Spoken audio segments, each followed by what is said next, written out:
So I had to just dig this out of my pile. For some reason the remote doesn't want to hit OK, and it also doesn't want to hit left and right.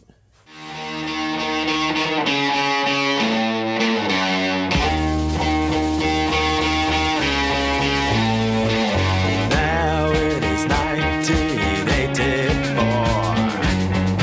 Knocking at your front door. It's the suede denim secret police. They have come for your uncool niece. Come quietly to the town. You're the nice as a drawstring lamb. Don't you worry, it's only a shower. For your clothes is a pretty flower. Die on organic poison gas. Septic's already passed. You a broke, you a little clown. When you mess with President Brown. When you mess with President Brown. California, over others. California, over others. Over others. California, over others.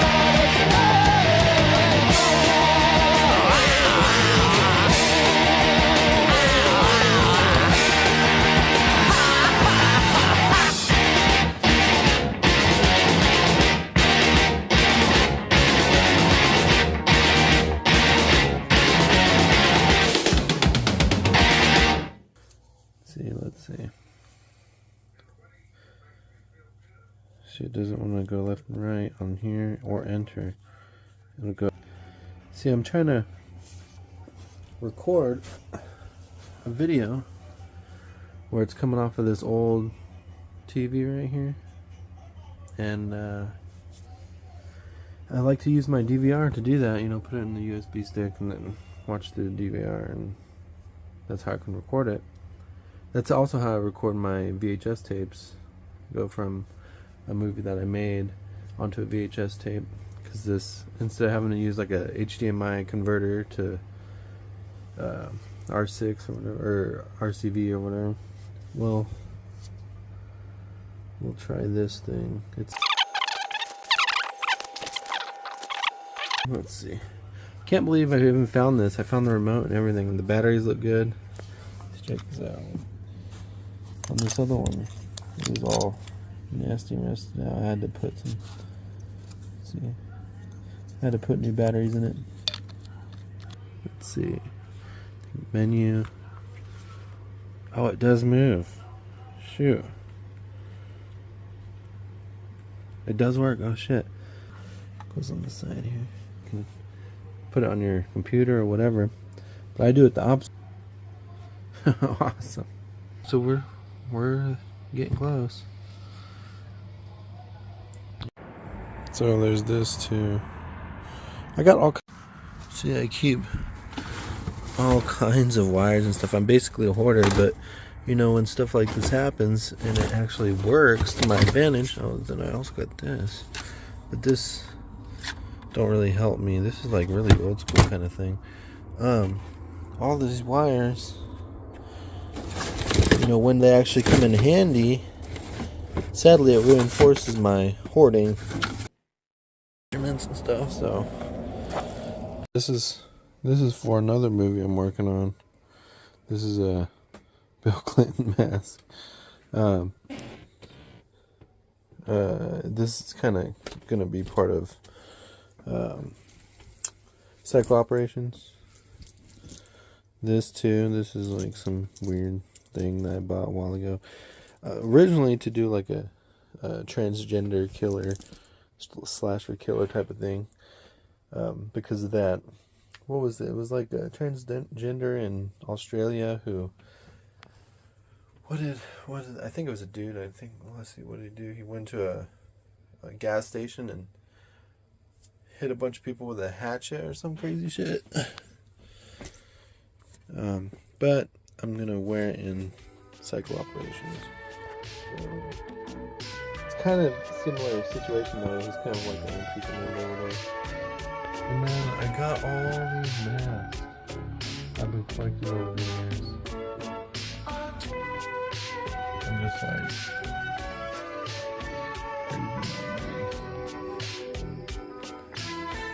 my son liked that one. Oh my gosh. I used to, when I would change them, the changing table was close to these.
Gosh, this is an ugly mess, but I gotta paint this thing, and I'm worried about painting it while it's wet or moist.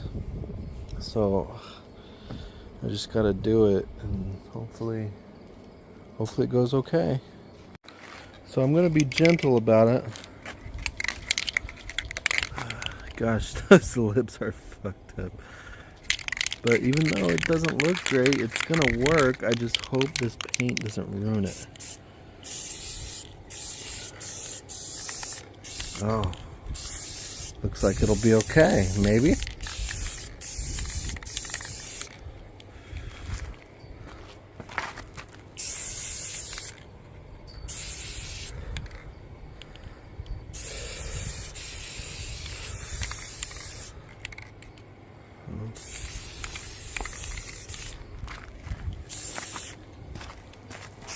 Okay, well, we'll see what happens. Wow. So far, so good. So tomorrow I have to put plaster on it. So we'll see what happens. Ooh. Is that cracking? I don't know. We'll see. We'll see what happens. There's still more places I gotta put on it, but it's okay. Well, we'll see tomorrow. Well, I hope this works. I used pretty much the whole thing with that box. And so I hope this works. I used the whole thing in that box. I didn't get to do a flat top like the guy showed on YouTube, but we'll see what happens. So I put the plaster mold in this box, kind of like a cradle. I got duct tape and I got all this stuff under there, like a bunch of paper, cardboard and stuff. So, you know, just trying to help it from not breaking and cracking. It's still cool, so I'm thinking it's still drying. But I'm pulling up this clay. There's the paint on one side, there's the clay. I'm hoping to salvage some of this clay. I don't know if you can reuse it or not, but we'll see. I mean, the painted side obviously probably can't use. I don't know if you can all, you know, mix it all back together or what. But maybe I'll just skim the top part off, because I'm a cheap bastard. I like to reuse stuff. So, yeah, I gotta take this out. We'll see what happens. Well, there's this big old nose. Well, there it is. Pretty much fully clean.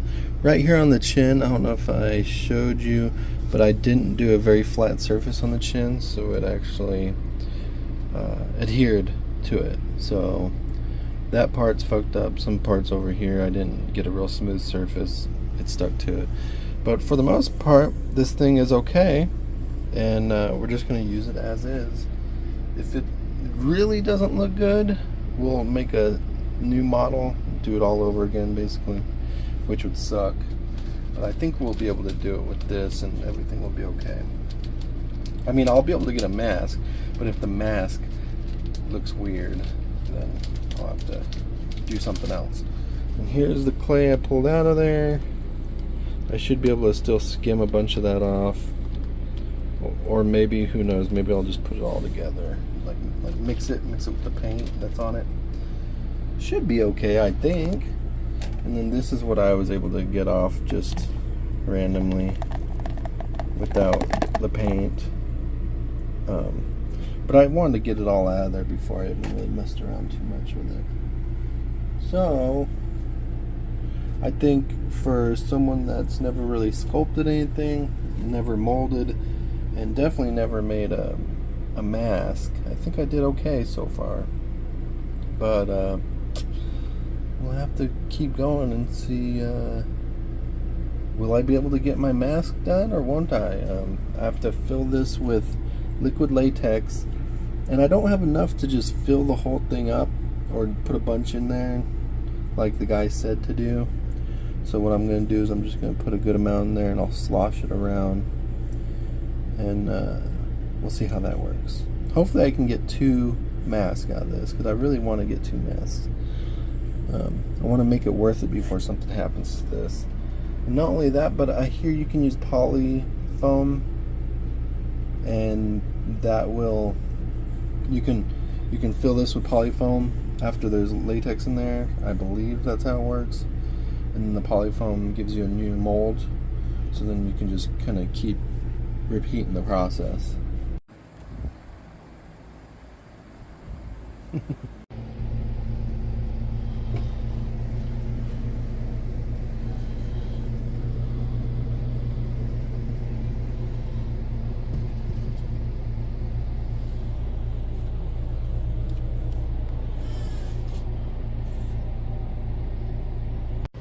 But my mold's starting to get destroyed, so I don't know what I'm gonna do. I might have to make another mold, have to re-sculpt, re-plaster. Oh man, we're like a week into trying to make masks. These are my first tries, you know, so I might melt this all back down, because this is just hot glue, so at least I can remelt it. But oh my gosh, what a mess this is. I hate this. Oh my god, it looks so ridiculous. But it's my first try. Oh buddy, yay, it's my first try. Oop.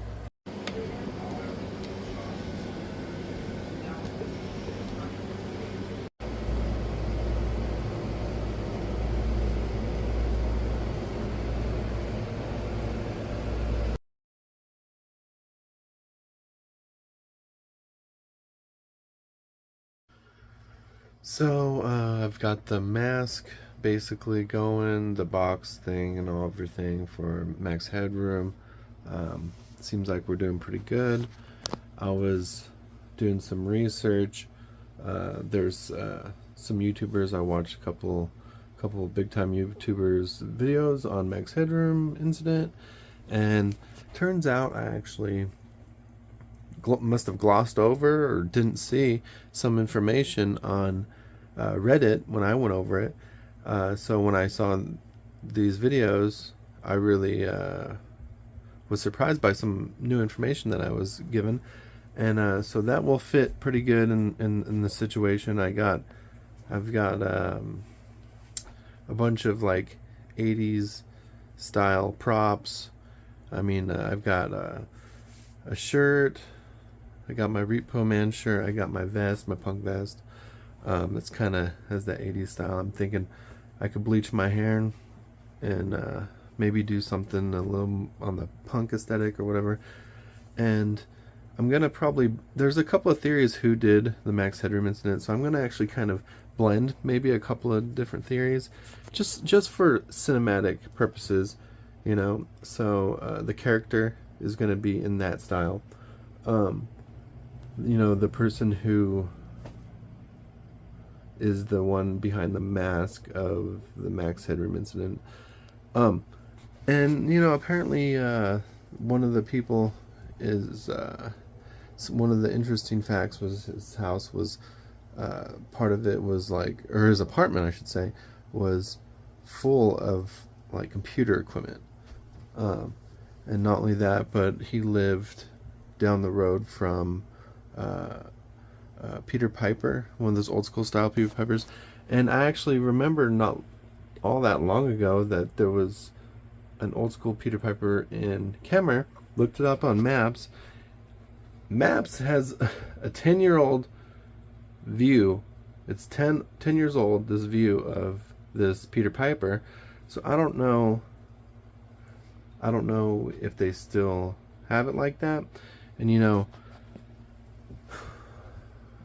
I got on there and I asked. I might even call there and just be kind of nice and see if some of the employees maybe could answer that question to see if it looks like the old Peter Piper.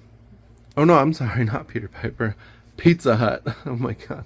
So yeah, Pizza Hut. They live down the road from Pizza Hut. You know, it has that weird looking shape on its roof. It has like red roof and it's a weird shape. It's almost like, I don't know, was it like a cowboy hat or something? I don't know.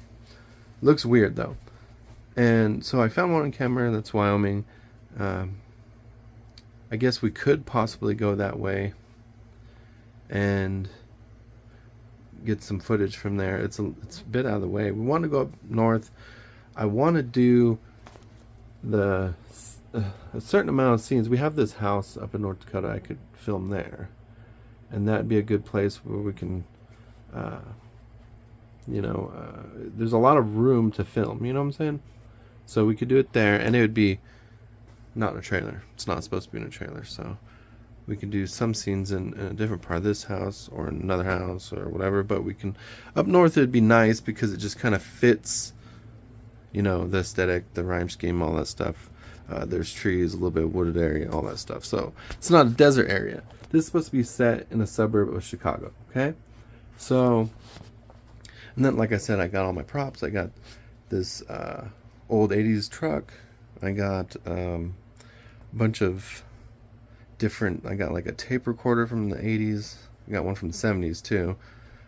Probably used the 70s one because, you know, back in the day, you used stuff that was older usually. You know what I'm saying? You didn't always have the newest technology. So we got this old metal ass again toaster got from Goodwill. We've got this nice vintage mixer, got free from Facebook, I think it was. And I found a place in, what was it, Tucson. There's like a place where there's some satellites, and it looks like, not satellites, antennas, I'm sorry. There's antennas, and it looks pretty similar to where I think the incident, around the houses where the incident happened. in my theory, because of where the antennas and the receivers and stuff are set up for these certain stations. I think I kind of have an idea of where it's at, but who knows. But that place looks real similar to this place in Tucson, so I could film in Tucson. While I'm doing my Lochner film, I get some footage for this Max Headroom film, so we're good on that. I think there was a third movie I need to film down there too, some footage for. So anyways, so Tucson, and then let's see, I want to do possibly Wyoming, and then possibly North Dakota. So it might take footage from a few different states to do this. We'll have to see what we can do. But so far, we're on the go to get this movie made. I'm pretty sure Lochner will come out this year. Max Headroom come out next year, because I want to give a good amount of time to be able to do the Lochner film. I mean the Max Headroom film. Lochner film, I can shoot really quick, and I've got already like a certain amount of footage already done. I've been ready to film that, so it's good to go. This other one, I still need to take some time. I want to get it all right, and yeah, we'll see what happens.